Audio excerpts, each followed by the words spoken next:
Okay, let's unpack this. We're diving into what looks like a major political showdown happening right now in New Delhi. We're talking about the winter parliamentary session. Yeah, forget the dusty textbooks image. Think, Sansad Pavan, the grand halls, absolutely buzzing under serious pressure. And it's short, really short. Union Parliamentary Affairs Minister Kiren Rijiju laid out the timeline, right? Exactly. It's a tight 19-day window, locked in, December 1st to December 19th, 2025.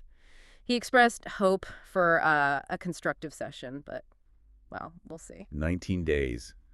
It feels more like a sprint than a marathon, especially with the kind of heavy-hitting legislation on the table. Absolutely a sprint. And the core tension here, the big question we're exploring, is whether serious reform can actually get done or if the political friction just takes over. Because the atmosphere is, let's say, charged. Yeah. Still feeling the effects of the last session and recent elections, too. Definitely charged. And to really get a handle on the pressure, you have to look back a bit. The monsoon session, remember that? July 21st to August 21st. Right. 21 actual sitting days. And while technically some bills did pass, I think the Lok Sabha got 12 through, Rajya Sabha 15. Yeah, they did move some legislation, but the story of that session wasn't really the bills passed. It was the noise, constant disruptions, adjournments, walkouts. It was pretty chaotic. So what was driving all that chaos back then? One main trigger, Operation Sindoor. The opposition was relentless, demanding deep, unfiltered discussions about it. Okay, quick reminder for everyone. Operation Sindoor, that was India's missile response back on May 7th, 2025. It followed that horrific Pahalgam terror attack on April 22nd. Terrible attack, 26 lives lost. And the opposition wasn't necessarily questioning the need for a response, but they wanted accountability, full stop. Questions about intelligence failures before the attack, how the response itself was executed, the broader implications. And those demands just consumed the session. Pretty much. It ate up so much time and political oxygen that the government's own planned agenda got seriously sidetracked. They couldn't get the traction they wanted. So fast forward to now, December. The government's trying to get back on track, but there's new political fuel on the fire. Exactly. Fresh fuel from the Bihar Assembly elections. The results are in, but the controversy is just starting to bubble up. What kind of controversy are we talking about? Whispers turning into pretty loud accusations now. Things about voter lists being tampered with, suggestions of foul play. It's already echoing through the political corridors in Delhi. So that regional election immediately becomes a national issue, adding friction right from day one of this winter session. Guaranteed friction. And you see the pattern, right? The monsoon session got bogged down in demands for accountability over military action. Now, there's this cloud over electoral processes. It feels like the government's response is maybe pivoting towards legislating accountability itself, trying to address those concerns head-on with these new bills. That seems to be the strategy. With all this heat about who's accountable for what, they're putting forward 3 really significant bills. These aren't small changes. They aim to fundamentally reshape ministerial conduct. How so?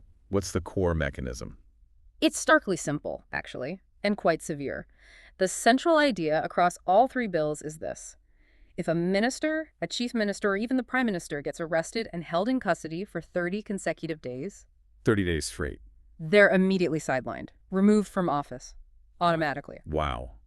No ifs, ands, or buts, no lengthy processes. Just 30 days in custody equals removal. That's the proposal. It's a rigid, automatic trigger based purely on that detention status. It bypasses a lot of the usual political wrangling or drawn-out legal challenges that might happen while someone's still in office. Okay, that is seismic. How are they planning to implement this? Let's break down the bills. Bill number 1. Bill 1 is the big one, the constitutional amendment. It's the Constitution 130th Amendment Bill 2025. This is about embedding the rule at the highest level. So actually changing the Constitution itself. Which articles are they targeting? Key foundational ones. Article 75 that deals with the prime minister and union ministers, their appointment, conditions, etc. Then Article 164, which does the same for chief ministers and state-level ministers. Right. And importantly, Article 239A. That's the one governing the special setup for the National Capital Territory of Delhi. Touching those specific articles really underlines the significance, doesn't it? They're altering the basic framework of who holds executive power and the conditions for removal. Absolutely. The stated intent is clear. Embed a non-negotiable standard of conduct right into the Constitution. Make it unambiguous. But I mean, does that rigidity create other risks? If everyone knows 30 days is the magic number, Could enforcement agencies theoretically be pressured to hold someone, maybe on weaker charges, just to trigger that automatic removal? That's the flip side, isn't it? That's a potential vulnerability critics will point to. Does this create leverage? Could it be weaponized? It's a major point of debate. A really critical question. Now, this 30-day rule isn't just for the central and state governments, right? It goes further. Yes, they've aimed for consistency across different administrative structures. Which brings us to the second bill, the Government of Union Territories Amendment Bill 2025. Okay, so extending the rule to UTs. Exactly. Places like Puducherry, which have their own chief ministers and ministers, this bill specifically applies that same 30-day sidelining rule to them, adapting it to their unique administrative context. Makes sense. And the third bill. The third piece completes the picture. The Jammu and Kashmir Reorganization Amendment Bill 2025. Ah, so applying it to the J&K setup as well. Precisely. It amends the 2019 Reorganization Act to ensure that the same accountability standard, that 30-day hammer, applies to the government structure established there too. It shows they're trying to be comprehensive. So these aren't brand new ideas just dropped now. They've been in the works. Correct. Home Minister Amit Shah actually introduced these proposals back in August during the monsoon session. But they weren't just pushed through then. They were sent to a joint parliamentary committee. That committee has done its work, presumably fine-tuned things, and now the bills are back, ready for debate and voting this winter. Which suggests the government feels they've addressed concerns and are ready for the legislative fight. Seems like it. But, as we said, this legislative push is happening right alongside that other political firestorm, the election integrity questions. Right. The opposition isn't just going to debate these bills quietly. They've got other ammunition. Definitely. They are fully prepared to make the Election Commission's voter roll clean up the special intensive revision, or SIR, a major point of contention on the parliament floor. And this SIR controversy, it really blew up first in Bihar, didn't it? That was the initial flashpoint, yes. Phase 1 of the SIR exercise happened there, and it generated huge controversy. Widespread claims of eligible voters finding their names just gone, deleted. Leading to accusations that the process wasn't clean, that it was being manipulated. Exactly. Allegations flew about shady deletions, potentially disenfranchising specific voter groups. Huge public outcry in Bihar. And now that's become a national issue. It has, because just before this session started, November 4th actually, Phase 2 of this same SAR voter verification drive was launched in 9 other states and 3 union territories. Ah, so what was seen as a Bihar problem is suddenly potentially everywhere. Precisely. The opposition now has a national platform to demand transparency, arguing if it could be compromised in Bihar, how do we know it's fair anywhere else? They're going to push hard for answers in Parliament. And you have to layer onto that the leftover heat from other recent state elections like Haryana and Maharashtra.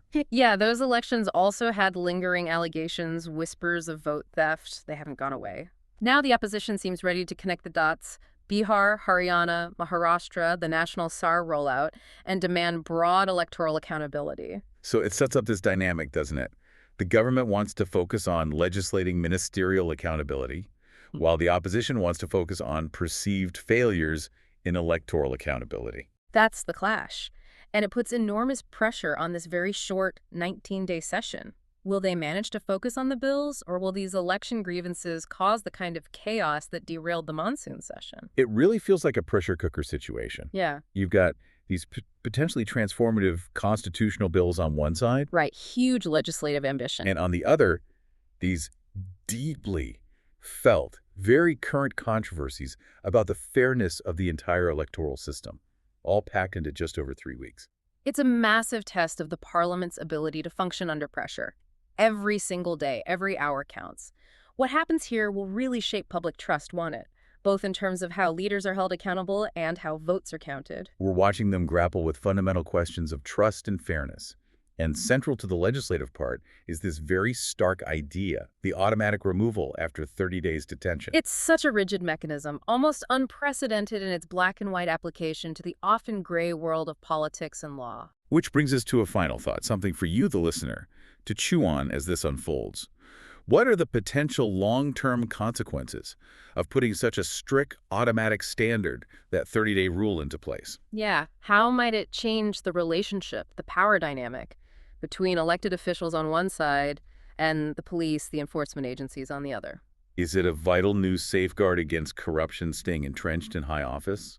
Or does it risk creating a tool that could be misused, potentially undermining political leaders through the legal process itself? It's a really profound question about balancing accountability with political stability and due process. Something to keep in mind as we watch this drama play out, connecting everything from the streets of Bihar to the valleys of Jammu and Kashmir. That was our deep dive for today. Thanks for listening.